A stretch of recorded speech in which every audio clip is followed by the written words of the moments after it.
नमस्कार, स्वागत है आप सभी का। जवाब देना पड़ेगा मैं आपके साथ। मैं हूं पल्लवी रविंद्र सिंह। देश के प्रधानमंत्री नरेंद्र मोदी उत्तर प्रदेश पहुंचे, जहां पर उन्होंने उत्तर प्रदेश की जनता को तमाम सौगातें दी। अब मौका तो था उत्तर प्रदेश को नई सौगातें देने का, लेकिन तैयारी यहां पर साफ तौर पर देखा जा सकता था कि विधानसभा चुनाव 2022 की जा रही है। प्रधानमंत्री मोदी ने उत्तर प्रदेश के मुखिया योगी आदित्यनाथ की जमकर तारीफ की। तारीफों के पुलिंदे बांधते हुए पीएम ने यहां तक कह दिया कि उत्तर प्रदेश में पिछले 4 सालों में इतना विकास हुआ कि समझ ही नहीं आ रहा है कि मैं आखिर बात किस किस की करूं। जवाब देना पड़ेगा मैं। आज की चर्चा करेंगे चुनाव से ठीक पहले उत्तर प्रदेश को दी गई सौगातों और पीएम के उत्तर प्रदेश दौरे के सियासी मायनों की। लेकिन उससे पहले ये रिपोर्ट।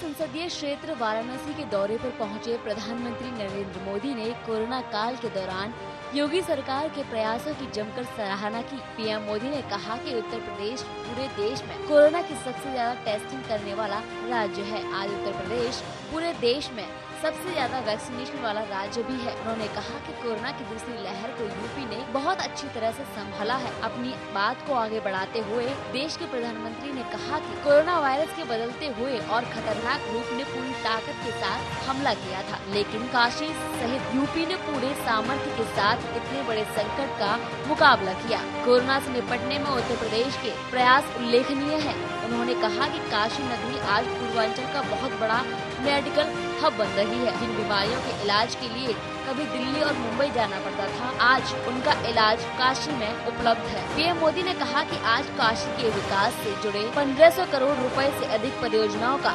शिलान्यास और लोकार्पण करने का अवसर मुझे प्राप्त हुआ है। काशी ने दिखा दिया है कि वो रुकती नहीं है। बीते कुछ महीने हम सभी के लिए बहुत मुश्किल भरे रहे हैं। मोदी ने कहा कि अभी यूपी में करीब 550 ऑक्सीजन प्लांट्स बनाने का काम तेजी से चल रहा है। आज बनारस में 14 ऑक्सीजन प्लांट्स का लोकार्पण भी किया गया है। उन्होंने कहा कि काशी के मेडिकल इंफ्रास्ट्रक्चर में आज कुछ और कड़ियां जुड़ रही हैं। आज महिलाओं और बच्चों की चिकित्सा से जुड़े नए अस्पताल काशी को मिल रहे हैं। इसमें से 100 बेड की क्षमता बीएचयू में और 50 बेड जिला अस्पताल में जुड़ रहे हैं। पीएम ने कहा कि काशी और पूरे यूपी के विकास के इतने सारे कामों की चर्चा मैं इतनी देर से कर रहा हूँ, लेकिन लिस्ट इतनी लंबी है कि इतनी जल्दी खत्म नहीं होगी। जब समय का अभाव होता है तो कई बार सोचना पड़ता है कि यूपी के कौन से विकास कार्यों की चर्चा करूं, कौन से कार्यों को छोड़ दूं। उन्होंने कहा कि उत्तर प्रदेश देश के अग्रणी इन्वेस्टमेंट डेस्टिनेशन के रूप में उभर रहा है। कुछ साल पहले जिस यूपी में व्यापार कारोबार करना मुश्किल माना जाता था, आज मेक इन इंडिया के लिए यूपी पसंदीदा जगह बन रहा है। प्रधानमंत्री ने कहा कि आज यूपी में कानून का राज है। माफिया और आतंकवाद जो कभी बेकाबू हो रहे थे, उन पर अब कानून का शिकंजा है। बहनों बेटियों की सुरक्षा को लेकर माँ बाप हमेशा जिस तरह डर और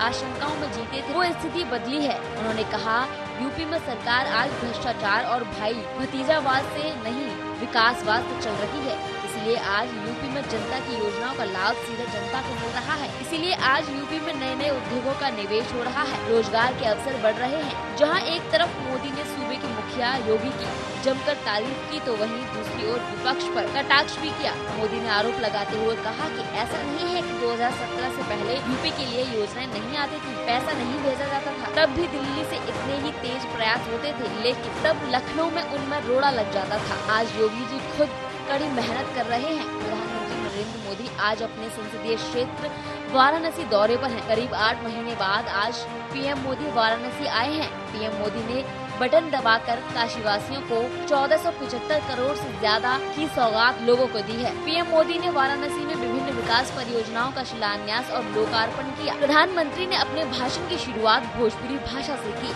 उन्होंने 3 पंक्तियां भोजपुरी में बोली। इसके बाद संबोधित करते हुए पीएम मोदी ने कहा कि आप लोगों से मुलाकात का मौका मिला है। आपकी जानकारी के लिए आपको बता दें कि उत्तर प्रदेश में 2022 में चुनाव होने वाले हैं, जिसको देखते हुए विशेषज्ञ ये मान रहे हैं कि प्रधानमंत्री का ये दौरा और योगी की तारीफों के पुलंदे बांधने का सिर्फ मकसद आगामी विधानसभा को भूलना है। खैर, आपको बता दें कि सिर्फ बीजेपी ही नहीं बल्कि सपा भी हर एक दांव खेल रही है, जिससे उत्तर प्रदेश की जनता को अपनी ओर आकर्षित किया जा सके। समाजवादी पार्टी के राष्ट्रीय अध्यक्ष और यूपी के पूर्व सीएम अखिलेश यादव ने बुधवार को अपनी पार्टी के सभी नेताओं से खुद को वैक्सीन लगवाने और खुद को कोरोना वायरस के संक्रमण से बचाने के लिए अलर्ट रहने की अपील की है। कुछ दिन पहले सपा मुखिया अखिलेश यादव ने यह कहकर विवाद खड़ा कर दिया था कि वह भाजपा की वैक्सीन नहीं लगवाएंगे। हालांकि कोरोना की दूसरी लहर के बाद हुई तबाही के मद्देनजर अखिलेश ने स्टैंड बदला और कहा कि वह वैज्ञानिकों का उल्लेख नहीं कर रहे हैं। अब अचानक से जिस तरह से अखिलेश यादव ने प्रदेश की जनता से वैक्सीन लगवाने की अपील की तो बीजेपी हमलावर हो गई और अब कहा यह जा रहा है कि सिर्फ चुनाव में जनता को लुभाने के लिए और प्रदेश की जनता का भरोसा जीतने के लिए अखिलेश यादव वैक्सीन लगवाने का राग अलाप रहे हैं। तो वहीं दूसरी तरफ सपा बीजेपी के बाद कांग्रेस भी चुनावी समर को भुनान के लिए निकल पड़ी है। इसी के तहत कांग्रेस महासचिव प्रियंका गांधी वाड्रा उत्तर प्रदेश विधानसभा चुनाव के लिए संगठन और कार्यकर्ताओं का मनोबल बढ़ाने के मकसद से 16 जुलाई से राज्य का दौरा करेंगे। सूत्रों ने मंगलवार को यह जानकारी दी है। सूत्रों ने बताया कि प्रियंका गांधी का पहले 14 जुलाई को लखनऊ जाने का कार्यक्रम था, लेकिन दिल्ली में कुछ अहम बैठकों की वजह से अब 16 जुलाई को वह जाएंगी।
आर्या न्यूज।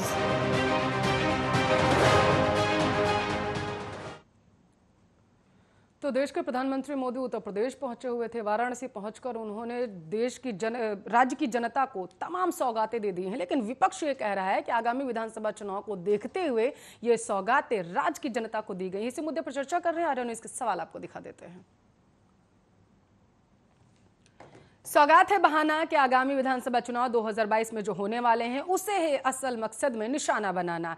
दूसरा सवाल हमारा ये है भाई भतीजावाद पर वार क्या होगा असर इसका, क्योंकि आपको बताते चले प्रधानमंत्री मोदी ने सीधे तौर पर संबोधन में भाई भतीजावाद शब्द का प्रयोग करते हुए विपक्ष की कहीं ना कहीं नींद उड़ा दी है। और अब इसे आपको बताते चले विपक्ष के खेमे में इस पूरे मामले की वजह से गहमा गहमी है वो बढ़ चुकी है। भाई भतीजावाद पर वार क्या हो जाएगी अब बीजेपी की नैया पार। सीधे तौर पर इसे जातिगत समीकरण साधने की यहां पर बीजेपी की कोशिश करने की बीजेपी ने कोशिश की है। आपको बताते चले क्योंकि जो कैबिनेट विस्तार हुआ था तब से लेकर के अब तक जब प्रधानमंत्री उत्तम प्रदेश कहे जाने वाले उत्तर प्रदेश पहुंचे तब भी यही माना जा रहा है कि सीधे तौर पर जो उत्तर प्रदेश अपने जातिगत समीकरण के लिए जाना जाता है उसी को साधने के लिए प्रधानमंत्री वहां पर पहुंचे हुए थे और उसी के तहत योगी की तारीफ उन्होंने जमकर की है। लेकिन योगी की तारीफ ने क्या विपक्ष की नींद उड़ा दी है, क्योंकि आपको बताते चले उत्तर प्रदेश में योगी या मोदी ऐसी अटकलें लगाई जा रही थी क्योंकि विधानसभा चुनाव से ठीक कुछ महीने पहले ऐसा माना जा रहा था कि बीजेपी में अंतःकलह मच चुकी है, जिसको देखते हुए अब कहीं ना कहीं बीजेपी के खेमे में गहमा गहमी मच चुकी है, क्योंकि उत्तर प्रदेश में योगी हो गए या मोदी ये बातें उठ के सामने आ रही थी और विपक्ष ने इसे पूरी तरीके से भुनाने की कोशिश उत्तर प्रदेश में करनी भी शुरू कर दी थी। लेकिन जैसे ही सूबे के मुखिया योगी आदित्यनाथ का अचानक दिल्ली आगमन हुआ और उसके बाद आज जब प्रधानमंत्री उत्तर प्रदेश पहुंचे और वहां जाकर के उन्होंने सीधे तौर पर योगी यानी सूबे के मुखिया योगी आदित्यनाथ की तारीफों के पुलंदे बांध दिए। आपको बताते चले प्रधानमंत्री ने यहां तक कह दिया कि पिछले 4 साल में सूबे के मुखिया ने इतना ज्यादा काम किया है कि किस किस काम की वो यहां पर समीक्षा करे, किस किस काम के बारे में वो राज्य की जनता को बताएं, संबोधन में अपने जिक्र करें। उन्हें यही समझ में नहीं आ पा रहा है। इस वजह से उन्होंने संक्षेप में जाना जरूरी नहीं समझा और कुछ ही शब्दों का प्रयोग करते हुए अपनी बातों को खत्म कर दिया था कि सूबे के मुखिया योगी आदित्यनाथ ने बेहतरीन कार्य किया है। विपक्ष की नींद अब इस बात से उड़ चुकी है। इसी मुद्दे पर हम चर्चा करें। चर्चा में हमारे साथ बीजेपी के प्रवक्ता कैप्टन आई सिंह, नेता कांग्रेस के नेता राशिदा जी जुड़ चुकी है, सपा नेता विनय सिंह और इसके साथ साथ वरिष्ठ पत्रकार आरबी उपाध्याय और वरिष्ठ पत्रकार विपिन शर्मा हमारे साथ जुड़ चुके हैं। आप सभी मेहमानों का स्वागत है आर न्यूज पर। चर्चा की शुरुआत में सिंह साहब आपसे करना चाहूंगी, सौगातें देने गए थे या फिर सीधे तौर पर 2022 निशाना था? नहीं, ऐसा नहीं है पल्लवी जी। सौगातें जो हमारे कार्य जो योगी जी वाकई में आज 4-4.5 साल गुजर चुके हैं। 4.5 साल में आपने देखा कि उत्तर प्रदेश की बिल्कुल दशा और दिशा दोनों ही योगी जी ने बदल दी हैं। आज विकास कार्य वहां बोल रहे हैं, दुनिया कह रही है, वहां हमें बताने की जरूरत नहीं पड़ रही। आज लोगों से अगर पूछा जाए तो लोग ये कहते हैं कि पहली बार उत्तर प्रदेश में हमने इतने विकास देखे हैं योगी आदित्यनाथ के सीएम रहते हुए। आप देखिए आज 14 तो हमने वहां हॉस्पिटल नए बनवा दिए योगी जी ने।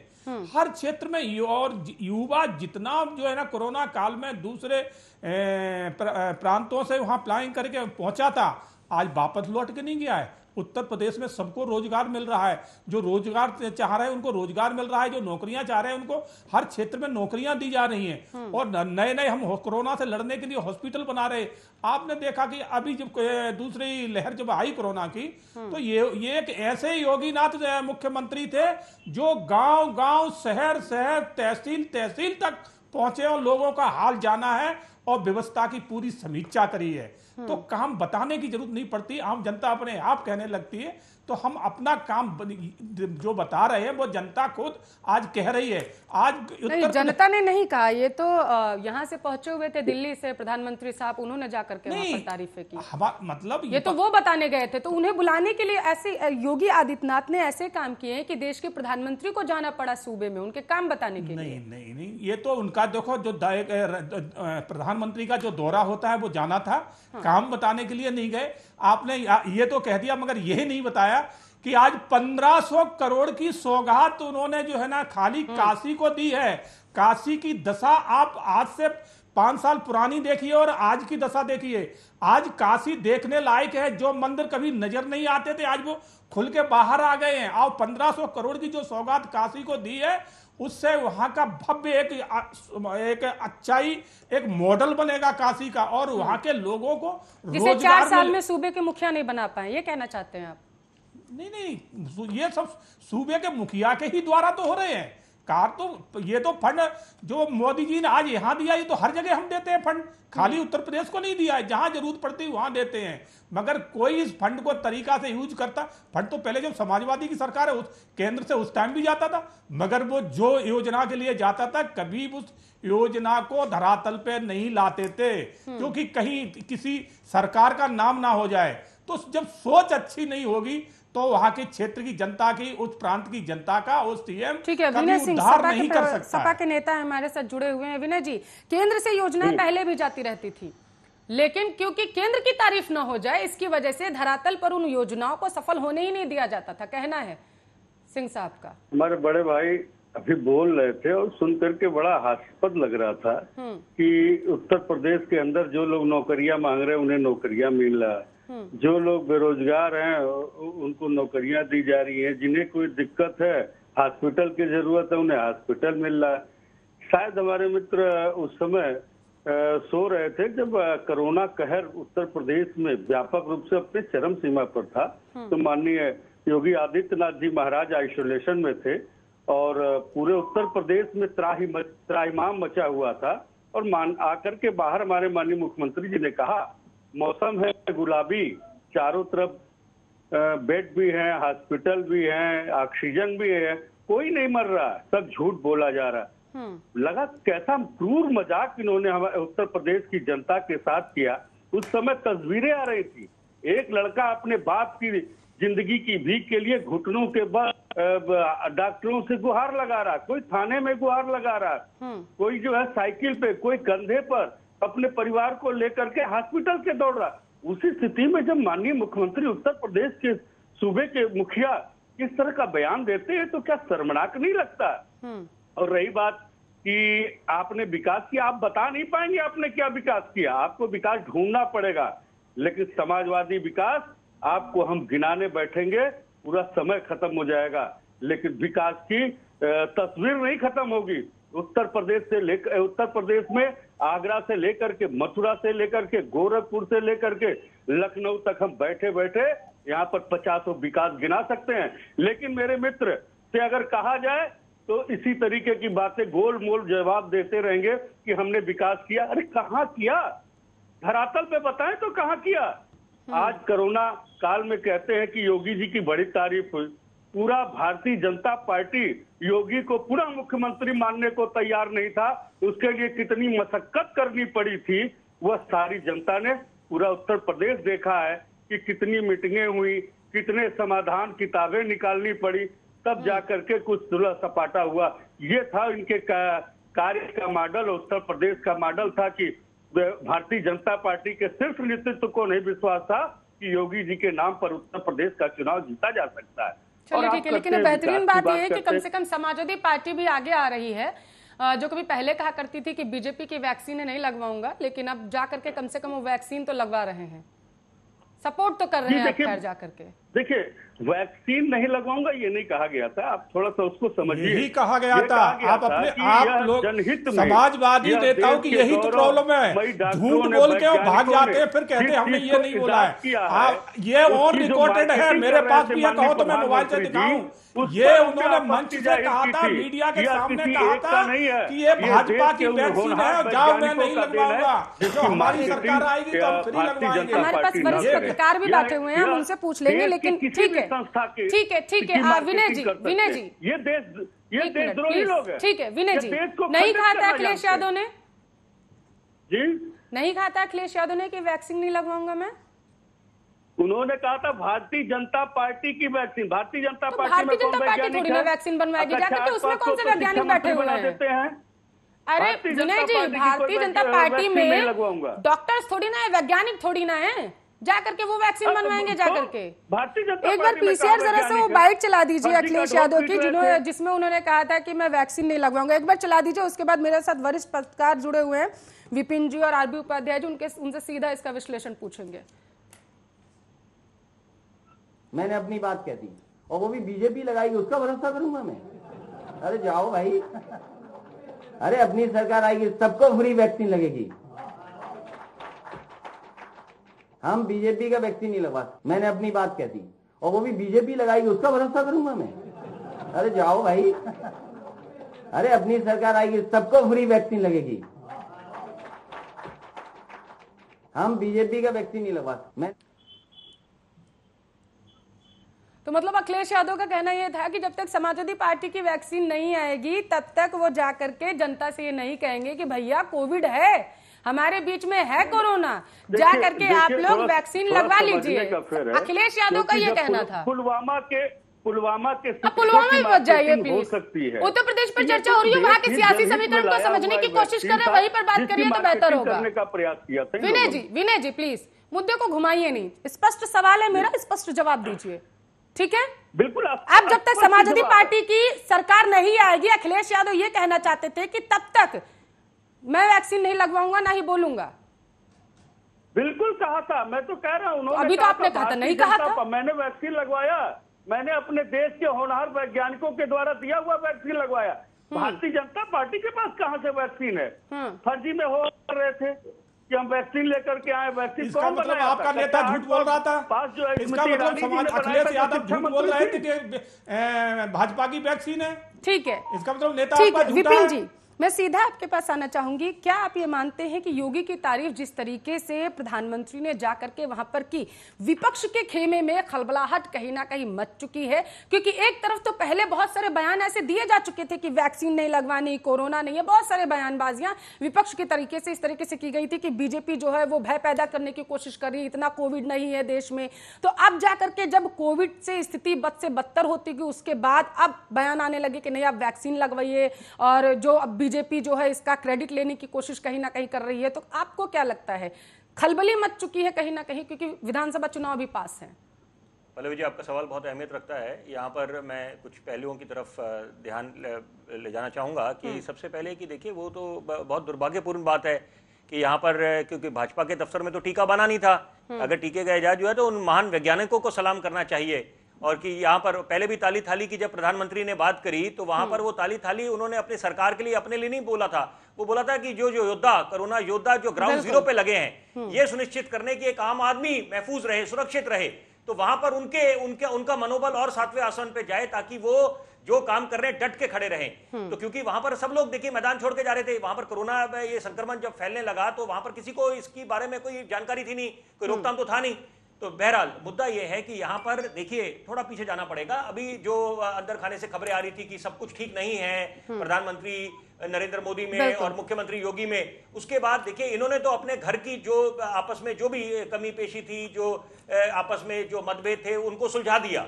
और अब बाद में फिर फैसला भी आया कि मुख्यमंत्री योगी आदित्यनाथ ही रहेंगे, वही चेहरा रहेंगे अगले साल के चुनाव के लिए उत्तर प्रदेश के। तो ये देखिए बिल्कुल समय रहते कर दिया, वो बात कांग्रेस नहीं कर पाई। अगर हम राष्ट्रीय स्तर पे बात करें कि विपक्ष सबसे ज्यादा कौन आगे खड़ा है विपक्ष की भूमिका में, तो कांग्रेस है, जिसका स्वर्णिम इतिहास रहा है, जिसको हम नकार नहीं सकते। लेकिन कांग्रेस अब राज्यों पे राज्य जो अंतरकलह मची हुई है उसमें सुलझाने में नहीं है। अब वहां पर देखिए पंजाब में क्या हालत हो रखी है, हर शहर में, हर राज्य की बात करें आप, तो यहां पर समय रहते कम से कम भाजपा ने वो भी उस बात का भी संज्ञान लिया। और चाहे उसमें आरएसएस बीच में आया, जो भी है, देखिए वो एक अलग मुद्दा है। लेकिन यहां पर जो विरोध हो रहा था सरकार का, मोदी योगी सरकार का, उन्होंने देखिए बिल्कुल वहां पर एग्रेसिव करा टीकाकरण अभियान को।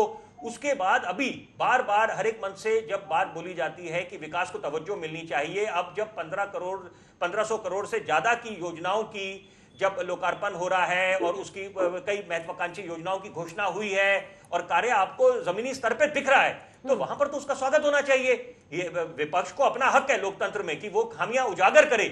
और लेकिन यहां पर यह भी समझना पड़ेगा कि एक नया ट्रेंड उभर के आया है उत्तर प्रदेश के संदर्भ में। अगर मैं बोलूं 2017 का जो विधानसभा का चुनाव था और 2019 का लोकसभा का चुनाव, उत्तर प्रदेश के संदर्भ में बोल रहा हूं, कि जब एक आम आदमी ने, उत्तर प्रदेश के वासी ने ये सब चीजों से, धर्म, समुदाय, जाति, इनसे ऊपर उठकर अपना बेशकीमती वोट विकास को दिया। तो यहां पर यही समझना पड़ेगा कि ये 21वीं सदी है। लोग समझते हैं भली भांति कि विकास को ही तवज्जो मिलेगी तो हम लोग उन राजनीतिक दलों पे अपना भरोसा जताएंगे। और यहां पर देखिए क्योंकि अब जमाना बदल चुका है, ये आप ये समझे कि आप सिर्फ चुनावों में जाके जुमलेबाजी कर जाएंगे, उससे काम नहीं बनने वाला।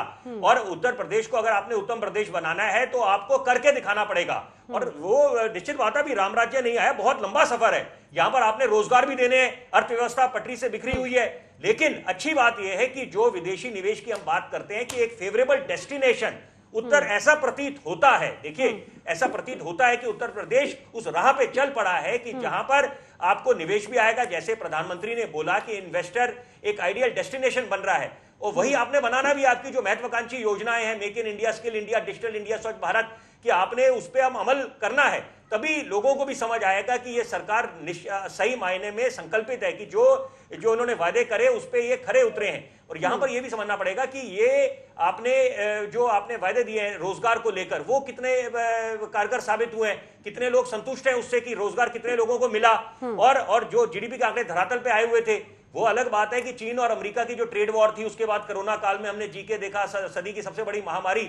यहाँ पर वो कई विश्व में जो मुल्क हैं वो उनकी अर्थव्यवस्था बिखरी हुई है, इस समय पटरी से अलग है। लेकिन यहाँ पर ये चुनौतियों से ही सामना जो सरकार कर पाएगी, तो वही जनता की आंखों में, उनको जनता के दिलों में उनको जगह मिलेगी। और ये बहुत अहमियत रखती है मुखिया ने ऐसा करके दिखाया। लेकिन एक अच्छी बात अंत में ये बोलना चाहूंगा, ईज ऑफ लिविंग की जो प्रधानमंत्री ने बात करी है, कि ईज ऑफ लिविंग की, वो उसकी बहुत अहमियत है कि बार बार उस पर तवज्जो उन्होंने दिया। ईज ऑफ लिविंग हम बेहतर करना चाहते हैं पूर्वांचलियों का और साथ में काशी के लोगों का, तो ये अच्छी बात है। और रिलीजियस टूरिज्म को देखिए, अगर बढ़ावा मिलता है तो इससे अच्छी क्या बात है। अगर आपकी उससे अर्थव्यवस्था और मजबूत होगी तो बहुत अच्छी बात है। रोजगार अगर उससे उत्पन्न होते हैं तो बहुत बढ़िया बात है, नई सुबह का आगाज होगा। विनय जी कुछ कहना चाहते हैं, लेकिन उससे पहले क्योंकि कांग्रेस के नेता हमारे साथ राशिदा दी भी जुड़ी हुई है। राशिदा दी, प्रधानमंत्री ने अपने संबोधन में सीधे तौर पर भाई भतीजावाद शब्द का जिक्र किया। क्या आपको लगता है उनका सीधा कटाक्ष जो था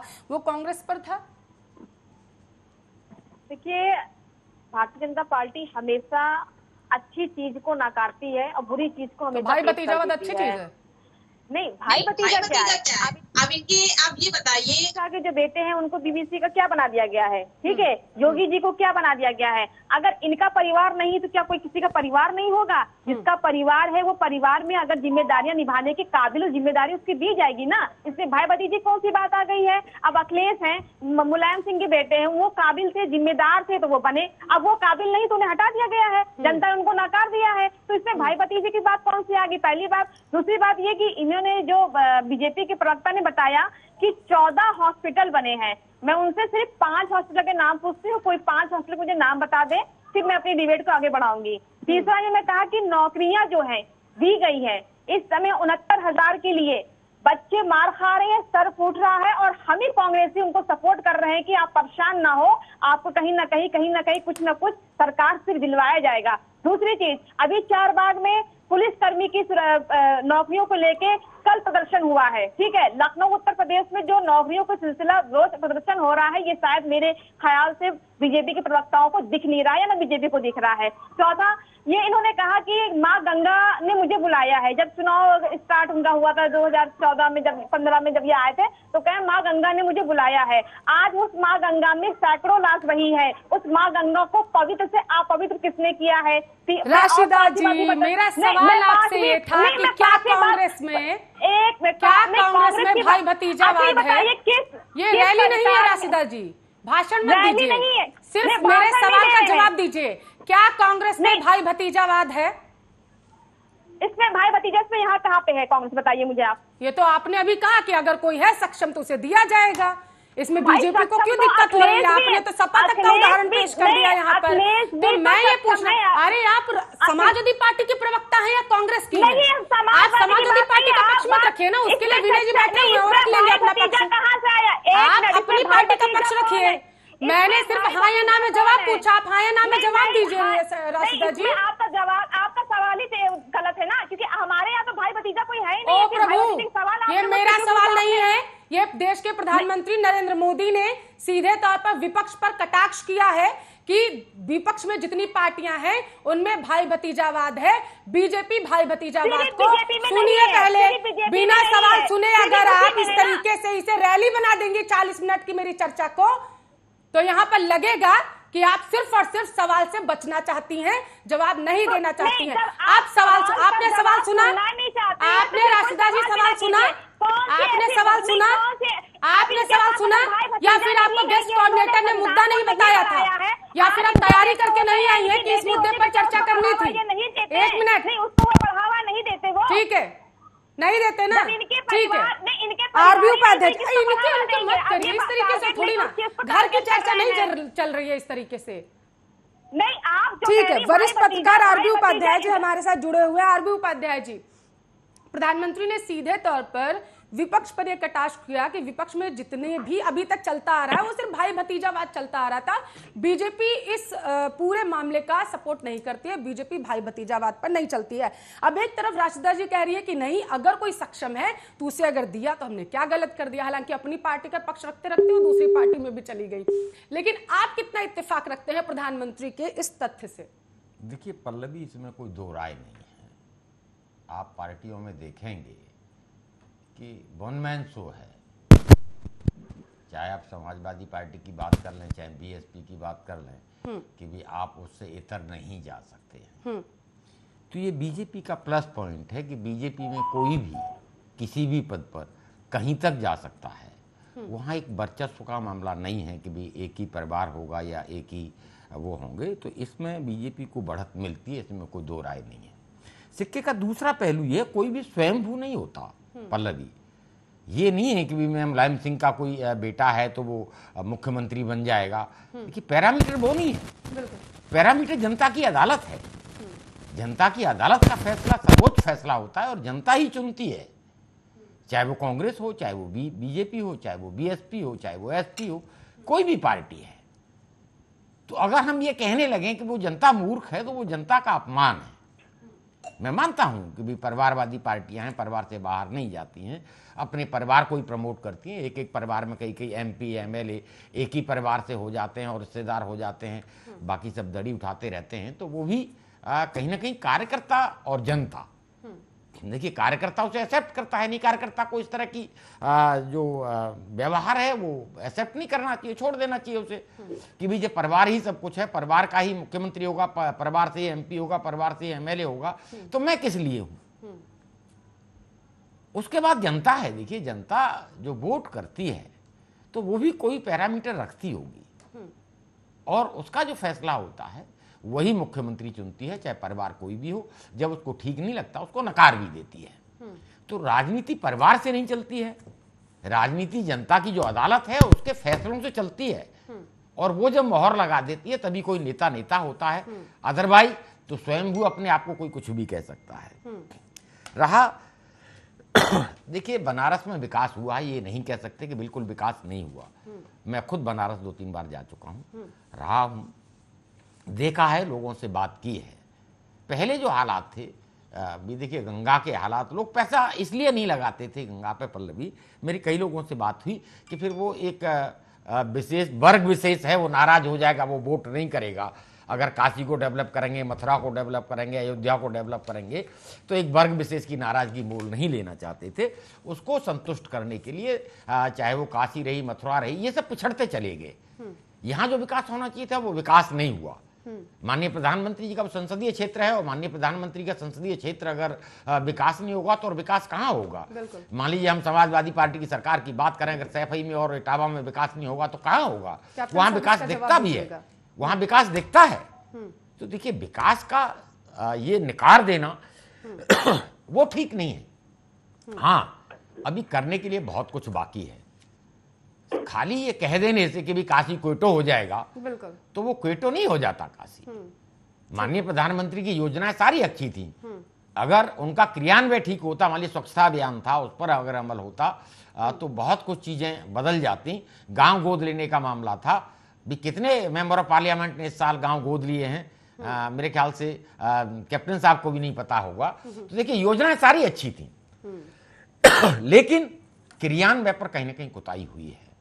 अदरवाइज काशी को क्वेटो बनाया जा सकता था, ये नहीं कि नहीं बनाया जा सकता था, थोड़ी स्पीड देने की जरूरत थी। वहाँ जिस तरह सड़कों का चौड़ीकरण हुआ, घाटों का सौंदर्यीकरण हुआ, लोग बताते हैं वहाँ खड़ा नहीं हुआ जाता था और वहाँ गंगा आरती होती है। आज लोग जाते हैं, भ्रमण करते हैं और मेरे ख्याल से किसी पार्टी विशेष से बात न करके आप खुद जाके वहां पर देखें तो आपको महसूस होगा कि हाँ पहली बार वहां पर विकास कुछ देखने में आता है। ठीक है कैप्टन साहब। हाँ पल्लवी जी, मैं आपको बताना चाहूँगा कांग्रेस का इतिहास आपको देखा है आपने कि नेहरू से लेके और अभी तक उस पार्टी का अध्यक्ष कभी बदलता नहीं है, एक ही अध्यक्ष रहता है।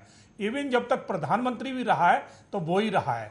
सोनिया गांधी के ऊपर जब विरोध हद से ज्यादा उनकी पार्टी में ही हो गया तो सोनिया गांधी ने मनमोहन सिंह को बनाया जरूर था मगर रिवोट उनके हाथ में था। 10 साल प्रधानमंत्री रहने के बाद भी मनमोहन सिंह ने कभी अपने डिसीजन सामने नहीं ला पाए। एक बिल वो लेके भी आए थे तो राहुल गांधी ने मजाक बना के उस बिल को फाड़ के ऐसे संसद में उड़ाया, हवा में उड़ाया था। तो ये पार्टी शुरू से ऐसी रही है। आप देखिए कि इनके शुरू से अध्यक्ष नहीं बदले गए। एक बार बीच में किसको बनाया गया था, सीताराम केसरी जी को, जो बिहार से बिलोंग करते थे, ओबीसी समाज से आते थे, और कुछ ही समय बाद उनकी वो बेइज्जती करके उनको कार्यालय से उनका धक्का मार के और सामान निकाल के बाहर फेंका गया था। आज दिन तक जो है ना, दूसरा फिर उसके बाद कोई आया ही नहीं है कांग्रेस में। पिछली बार जब इनकी बुरी तरह से लोकसभा चुनाव में हार हुई तो राहुल गांधी ने पद से इस्तीफा दिया। इस्तीफा देने के बाद कौन आ गया, फिर मां आ गई। अब आज दिन तक मां जो है ना बनी है, मगर दूसरा कोई उन्होंने ढूंढ नहीं पाया है। अगर ये ढूंढेंगे भी तो कमान इन्हीं के हाथ में होगी। तो कांग्रेस का इतिहास तो जग जाहिर है, बताने की जरूरत नहीं है कि कांग्रेस में किस तरह से भाई बताया जा रहा है कि राशिदा अहमद जी का संपर्क टूट चुका है, वो जा चुकी हैं। तो जैसा वो कह रही थी कि जो सक्षम होगा तो उसे लाया ही जाएगा। विपिन जी, मैं सीधा आपके पास आऊंगी। तो इस तरीके से अगर सक्षमता के बल पर लोगों को आगे लाया जाएगा तो क्या प्रियंका गांधी वाड्रा को कांग्रेस का अध्यक्ष नहीं बनाया जा सकता था? क्या वो सक्षम नहीं है जिसकी वजह से? विनय जी, बस आपके पास आ रही हूँ। विपिन जी, क्या उन्हें नहीं लाया जा सकता था अगर यही चीज है तो? देखिए निश्चित बात है, और ये देश का आप समझिए दुर्भाग्य है कि यहाँ पर हम लोग बार बार हर एक मन से बात करते हैं कि मेरिट को तवज्जो मिलनी चाहिए और काबिलियत ही एक को प्राथमिकता मिलनी चाहिए।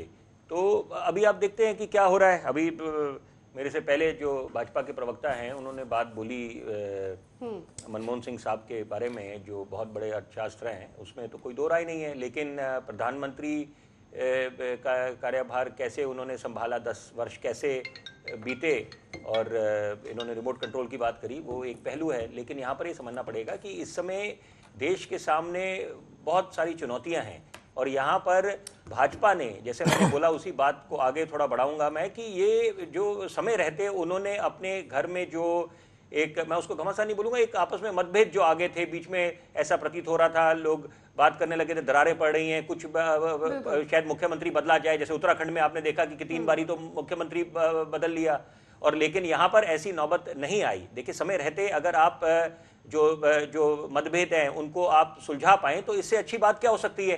तो वही उत्तर प्रदेश की, क्योंकि उत्तर प्रदेश का जो चुनाव है 2022 का, वो बहुत अहमियत रखता है। सेमीफाइनल निश्चित बात है, और भी राज्यों में चुनाव है, लेकिन उसकी अलग, उत्तर प्रदेश की अलग अहमियत है 2024 के चुनाव से पहले, बड़े वाले चुनाव से पहले।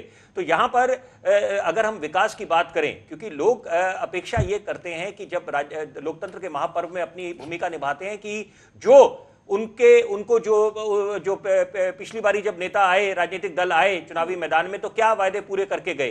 तो वो जमाना एक हुआ करता था सिर्फ बात होती थी बिजली, सड़क, पानी की, लेकिन अब जमाना, दौर बदल गया है। यहाँ पर अब लोगों को अपेक्षा है कि एक्सप्रेसवे कितने बने, मेट्रो रेल कहाँ से कहाँ तक पहुंची, फ्लाईओवर कितने बने, और कितने बड़े शिक्षा के मंदिर बने।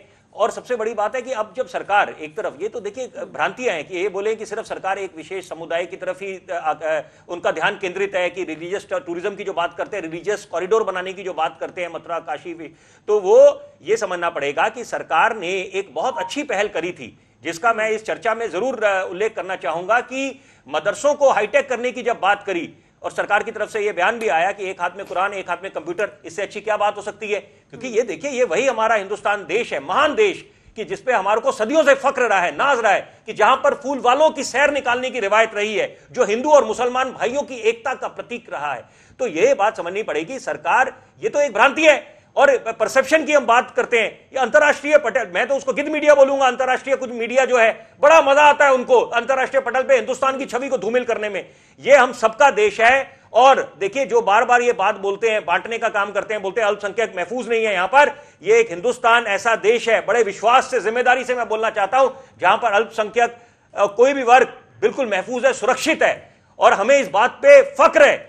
और ये सिर्फ भ्रांतियां फैलाई जाती हैं कि देखिए क्या बन गया ये हिंदुस्तान। अरे कमाल की बात है, आप अपने सियासी चश्मों को उतारिए, देखिए, बशर्ते कि आप हिंदुस्तान कहां पर जा रहा है। और ये किसी ने किसी से पूछा नहीं कि आप कितने बड़े देश प्रेमी हैं। जो ये स्वाभाविक है, जो देश में रहता है वो अपने देश से प्रेम करेगा, और हर कोई चाहता है देश का हित। लेकिन यहां पर यह समझना पड़ेगा कि जो चुनौतियों से उभारना है देश को, कि आपने, जैसे अब प्रधानमंत्री ने एक बात का जिक्र करा यहां पर, कि हमने ऑक्सीजन प्लांट्स, तो अगर कोई भी, देखिए, कोई भी मंत्री हो, प्रधानमंत्री हो, सांसद हो, विधायक हो, वो अपने कार्य क्षेत्र में जाकर अगर कोई नई परियोजनाओं की घोषणा करता है, लोकार्पण करता है, तो अच्छी बात है, क्योंकि उनकी जवाबदेही बनती है, उन पे लोगों ने जो भरोसा जताया है। बिल्कुल। विपक्ष से विनय जी, दिक्कत क्या हो रही है फिर? विनय जी। हेलो। हाँ जी, बोलिए। हाँ, आवाज। देखिए, अभी रवि जी भी कह रहे थे और कैप्टन साहब ने भी कहा, विकास और एजेंडे की बहुत बड़ी बड़ी बातें इन्होंने बताया। विकास धरातल पे, हकीकत में समाजवादी गवर्नमेंट में विकास दिखा था, जो आज भी दिख रहा है। चाहे आप एक्सप्रेसवे ले लीजिए, अभी रवि जी ने कहा एक्सप्रेसवे की बात किया, पूर्वांचल एक्सप्रेसवे से लेकर के आगरा एक्सप्रेसवे, वो भी समाजवादी पार्टी की देन है। अस्पताल के नाम पर लोहिया हॉस्पिटल से लेकर कैंसर हॉस्पिटल से लेकर के कई मेडिकल कॉलेज जो है समाजवादी गवर्नमेंट में बने हैं। बिजली की स्थिति समाजवादी गवर्नमेंट में सुदृढ़, मथुरा से का सौंदर्यीकरण से लेकर के आगरा के सौंदर्यीकरण का सब समाजवादी पार्टी के गवर्नमेंट में। हकीकत में समाजवादी पार्टी के गवर्नमेंट में एक विकास का एजेंडा था उनके पास, जो दिखा था। मेरी बात सुनिए। दूसरी चीज, और जो भाई भतीजावाद की बात हो रही थी, यह समाजवादी पार्टी में तो कतई नहीं है। रवि जी भी है और विपिन जी भी है। इस चीज को जरा सा एक बार गौर कीजिएगा, मैं जो कहने जा रहा हूँ। जब माननीय राष्ट्रीय अध्यक्ष अखिलेश यादव जी विदेश से पढ़ाई करके आए थे, तब उस समय माननीय मुलायम सिंह यादव जी कन्नौज और मैनपुरी से दोनों जगह से चुनाव जीते हुए थे। एक आरबी मिनट सुन उपाध्याय लीजिए। देखिए, कह देने से नहीं होता है, विनय जी को भी नहीं, मानना खुद- पड़ेगा। कितने मेंबर ऑफ पार्लियामेंट एक ही परिवार से थे, रिश्तेदार थे, अरे एक वर्ग मेरी विशेष बात से सुन थे। तो लीजिए, आपने अपनी विनय जी, बात कहा। विनय मैं जी, प्लीज, देखिए, समय मुझे की किसी कमी है, पार्टी से सबके कोई पास लेना जानकारी देना समय नहीं, की कमी है। वो ऑन रिकॉर्ड है। आरबी मेरे कह उपाध्याय। देने से कुछ नहीं होगा। विनय जी, आप बिल्कुल मना करिए, आपको पूरा नहीं, राइट है, आप अपनी पार्टी को डिफेंड कर रहे से माननीय हैं। अखिलेश दूसरी यादव बात, जी विनय चुनाव जी लड़े की मैं थे। सुन रहा था, उस विनय जी समय- कह रहे थे ये उस गुलदस्ता समय, है। जनेश्वर मिश्रा जी जिंदा थे, तब उन्होंने नेताजी से कहा था आप अखिलेश को आगे बढ़ाओ। अरे तो माननीय विनय जी, मुलायम अरे भाई, यादव जी बढ़ाओ। मुलायम सिंह बात मुलायम पूरी सिंह के होगी, पास बात में पूरी थे, होगी। शिवपाल उनके भाई जो है, मंत्री थे। बात करने नहीं, लगे वैसे थे। मेंबर ऑफ तब पार्लियामेंट जनेश्वर भी, जी ने कहा एमएलए था, भी, यह परिवारवाद सारे नहीं होता। डिम्पल छुपी डिम्पल नहीं उनके घर से थी, धर्मेंद्र यादव उनके भतीजे थे, उनका भाई था। छुपी नहीं। 28 सदस्य एक ही परिवार से थे। मुलायम सिंह के परिवार के उस टाइम 28 देखिए, सदस्य जो है ना, दूसरा सारे मैं थे। दूसरा, बड़े बड़े मैं जरा अपनी बात सपोर्टर पूरी थे। करूं। इस मामले को समझे, देखिए, प्लीज, दूसरा- एक मिनट, नाम एक पे मिनट, चुनाव प्लीज। जीतते हैं। बात पूरी होने दीजिए, जैसा समय की कमी है। अमित शाह विनय के जी, दम प्लीज। पर जो है दूसरा- आपका सुन लिया, BCCI के समाजवादी पार्टी में चेयरमैन भाई है। भतीजावाद नहीं है, ठीक है। अभी गुलदस्ते है या की- नहीं है, ये आरबी उपाध्याय जी बता देंगे। आरबी अभी उपाध्याय देखिए, वो किसी से छुपा नहीं है, मैंने बता दिया, ठीक है, आप कुछ भी कहें। मेरी बाध्यताएं, मैं किसी पार्टी के साथ नहीं हूं, मुझे जो है ऑन रिकॉर्ड है वो चीजें। अभी गुलदस्ते की बात हो रही थी, अभी बात हो रही थी कि भाई ये खूबसूरती है। देखिए, ये नहीं है कि भी हिंदू मुस्लिम भाई भाई, तो इसका जो गुलदस्ता है, इसमें से कश्मीरी पंडितों को कैसे निकाल के फेंका गया, वो भी किसी से छुपा नहीं है। अगर ये गुलदस्ता इतना सुंदर था और सब भाई भाई हैं, तो ऐसा क्या हो गया था कि भी कश्मीरी पंडितों को रात रात घर छोड़ के तो भागना आज पड़ा? तो भाजपा की वो सरकार एक है, दुख क्यों नहीं देता उनको है, बसा देती है। और वो एक दर्द है, इस समाज का दर्द है, उसी यथार्थ के है नाम पर इसका। सत्ता में आई है। तो उसका एक ही व्यक्ति या एक ही समुदाय सिर्फ ये कहे और सबको गले लगाए, बाकी उसको मारा जाए, काटा जाए, धर्म परिवर्तन कराया जाए, जितना अत्याचार होता है सारा अत्याचार किया जाए, और फिर उससे बुलवाया जाए कि नहीं, ये तो एक बहुत बड़ा गुलदस्ता है। गुलदस्ता तभी रहेगा जब उस गुलदस्ते में कश्मीरी पंडित भी फिट होगा। ये नहीं कश्मीरी पंडित को निकाल के वो गुलदस्ता गुलदस्ता नहीं रहता है। ठीक ये कह देने से नहीं हो बिल्कुल। जाएगा। ठीक है, तो देखिए, चीजें बदली हैं। ठीक है, ठीक है। विपिन जी, जल्दी मैं जल्दी से मैं बात एक पूरी बात करिए, बोलना जल्दी चाहूंगा। से। देखिए समय की कि कमी है। राइटिंग ऑन द वॉल समझनी चाहिए कि अगर तस्वीर उत्तर प्रदेश में बदल रही है, एक विकास की राह पे चल रहे हैं, सफर तो बहुत लंबा है, इसमें कोई नहीं, और चुनौतियां काफी है, बेशुमार, लेकिन यहां पर वो भी आप उस बात को नकार नहीं सकते। और अंत में फैसला जनता ने करना है। जनता जनार्दन है, जनता जनादेश जब देगी, बिल्कुल। दूध का दूध पानी का पानी हो उत्तर जाएगा। प्रदेश की देखिए, हर जनता पार्टी बता कहती है हमने देगी कि विकास किया, 1500 समाजवादी करोड़ से पार्टी ने ज्यादा विकास की किया, जनता सौगातें ने जो नकारा। मिली हैं, वो उसे अरे कितनी तो विपिन जी, पसंद जब आई है, विकास कितनी का नहीं। एजेंडा उत्तर बहुत बहुत प्रदेश शुक्रिया के सभी मेहमानों का मुख्यमंत्री इस ने मुद्दे पर चर्चा करने के लिए। समय की कमी है मेरे पास, तो जवाब देना पड़ेगा। मेरे पास इतना ही समय था, लेकिन देश दुनिया की तमाम खबरों के लिए आप देखते रहिए आपका अपना न्यूज चैनल आर्या न्यूज।